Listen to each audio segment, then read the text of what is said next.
Hey everyone, in this video we'll talk a little bit about extending conditional probability and applying it via Bayes' rule. So first we'll talk about partitions. How do we split up a sample space into disjoint or mutually exclusive events? Once we've done that, how can we apply a rule called the Law of Total Probability to help us find some new probabilities? What is Bayes' rule, and then how to apply it? So let's start with a partition. A partition is any set of sets, call them B1 through BK, that completely and exclusively divide the sample space. So this partition splits the sample space completely into non-overlapping events. Furthermore, if we take the union of all of the sets in the partition, we get the entire sample space back. Why is that partitioning helpful? Well, it turns out that if we have any set A that is a subset of the sample space, what we can do is decompose it into smaller pieces. So A can be written as the intersection of A1 and B1 combined with the intersection of A and B2 all the way up to the intersection of A and BK. So we can take that event A and break it up based on pieces of the partition. Then we can use what's called the law of total probability to apply that partition. So let's assume that B1 through BK is a partition of non-overlapping subsets of S, such that the probability that BI is greater than 0, or such that the probability that BI occurs is greater than 0 for all I in 1 through K. So they all contain some piece of the sample space, in other words. Then for any event A, we'll say that the probability of A is the sum of the probabilities of A given B times probability of B for each of those subspaces B sub I. Where this comes from, it's actually a slight rewriting of Bayes' rule. We can take each of these intersections and write them using the conditional probability formula.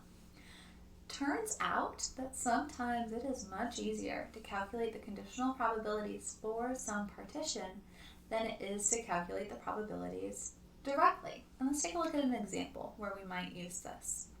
First, we'll finish defining Bayes' rule because Bayes' rule really relies on this definition of conditional probability and the law of total probability. So what Bayes' rule gives us is that if B1 through BK is a partition of the sample space, then what we can do is find the probability of B sub j given A as the following. The probability of A conditioned on Bj times the probability of Bj divided by the sum of all of the parts from the law of total probability. So essentially what we're doing when we are working with Bayes' rule, or what we're trying to do, is solve a problem where we need to flip the condition. We're given the probability of A given B. What we'd like to do is find the probability of B given A. So that's how this rule comes into play. Bayes' rule was developed by Thomas Bayes in the 1700s, and here's a little sketch of what Bayes may have looked like. Bayes was a pretty talented guy. He was a philosopher, a minister, a mathematician, and a probability theorist. Bayes was trying to come up with a mathematical proof for the existence of God using conditional probabilities. He didn't quite get there, but he did come up with this rule, a Bayes' rule. It was first published after his death in 1764. There are two major paradigms to statistical theory today, and this is where that term Bayesian may be familiar to you. There is a branch of statistics called frequentist statistics. Anything that you would have learned in an intro stats course at Creighton is frequentist statistics. We make our inferences or our decisions based on just frequencies or counts in the data. Bayes' rule takes prior information into the problem. It's the idea that if we have some prior information, even if that's not represented in our data, we should work it into our analysis. So not only is Bayes responsible for a rule, but also a full branch of statistics. So that's pretty cool. You will learn more about this debate if you take Math 562 in the future, because we will do some Bayesian stuff in that class. Okay, so now that we have talked a lot about Bayes' rule, thrown some formulas out there, let's actually dig into a problem. Suppose we have a city considering a bond issue. Of the voters in the city, 40% are Republicans, 60% are Democrats. We're assuming that this forms a political partition. There are no third parties in this city. It's either red or blue. Among the Republicans, 70% are in favor of the bond issue, whereas 80% of Democrats favor the issue. So it's a pretty popular bond for both parties. If a voter is selected at random in the city, what's the probability that he or she will favor the bond issue? So I like to start with what we know. We know letting D be Democrats, R be Republicans, and B be favor of the bond issue. We know that 40% of people in the city are Republicans, so the probability of R is 0.4, probability of D is 0.6. We know that the probability of favoring the bond given Republicans, so B given R is 70%, B given D is 80%. Here's what we want to find. We want to find the overall probability that a voter favors the bond issue, and we're going to use the law of total probability to help us here. We are assuming that this political party, Republican versus Democrat, is a complete partition. So the probability that a voter favors the bond issue is the probability that they favor the bond and are Republicans, plus the probability that they favor the bond and is a Democrat. We don't know those, but we do know some conditional probabilities. So writing it in terms of Bayes' rule and the law of total probabilities, the probability of B is the probability of B given R times the probability of R, plus the probability of B given D times the probability of D, just by rewriting the formula or the definition of conditional probability. Plugging everything into our formula, we find that about 76% of voters will be in favor of the bond issue overall. Let's take a look at another example. A study of Georgia residents suggests that those who worked in shipyards during World War II were subjected to a significantly higher risk of lung cancer. It was found that about 22% of those persons who had lung cancer worked at some prior time in a shipyard in Georgia. In contrast, only 14% of those who did not have lung cancer had some shipyard experience. Suppose the proportion of Georgians living during World War II who have or will contract lung cancer is 0.04. Here's what we want to know. We would like to find the percentage of Georgians living during the same period who will contract or have contracted lung cancer, given that they have at some prior time worked in a shipyard. So, let's start our solution. Again, just start with what we know first. So I'll let C be the event that a person develops lung cancer, and S be the event a person works in a shipyard. We know that the probability of S given C is about 22%. So approximately 22% of people with lung cancer had some shipyard experience.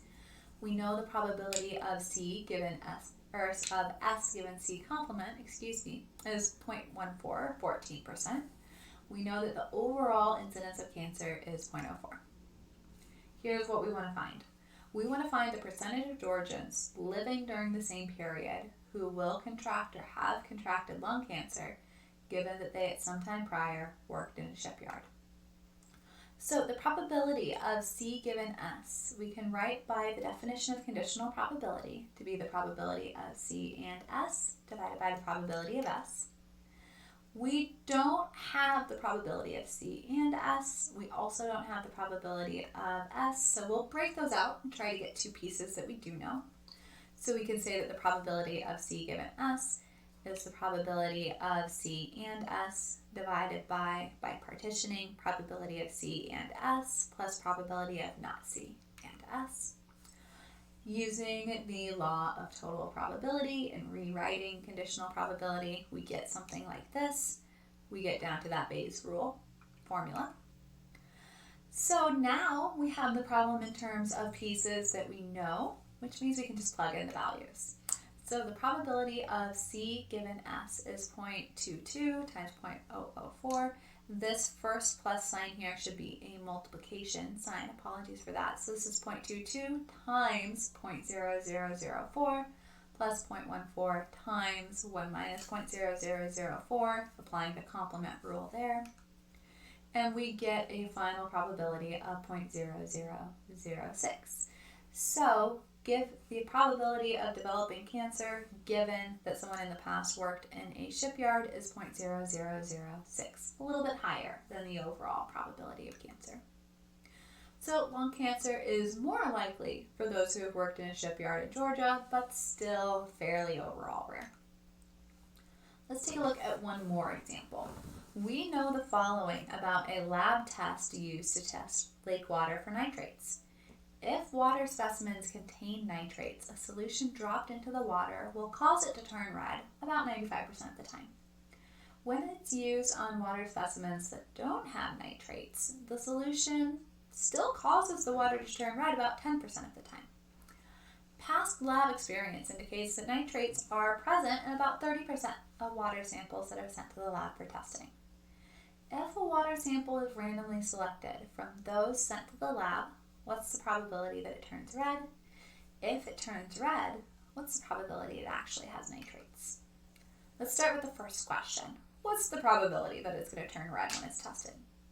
We know that the probability of R given nitrates present, 95%. We know the probability that it turns red given nitrates are not present is about 10%. And the overall rate of nitrates being present is about 30%. So to find P of R, we start by partitioning and then again rewriting in terms of conditional probability. So we get that the probability of red is equal to the probability of red and nitrates plus the probability of red and no nitrates. This again, this plus sign is taunting me. It should be a multiplication, so apologies again. We have probability of R given N times probability of N plus probability of R given not N times probability of not N. Plugging in now the values that we have, we get overall a 35.5% chance that the water will turn red when the solution is added. If the sample turns red, what's the chance it actually does contain nitrates? We now know the probability of red, so we can find the probability of nitrates, given that it turns red, to be about 80%, 0.8028. We will stop here for conditional probability. We will do a lot of problems related to conditional probability in class. In the next video, we'll start introducing some discrete probability functions. See you then.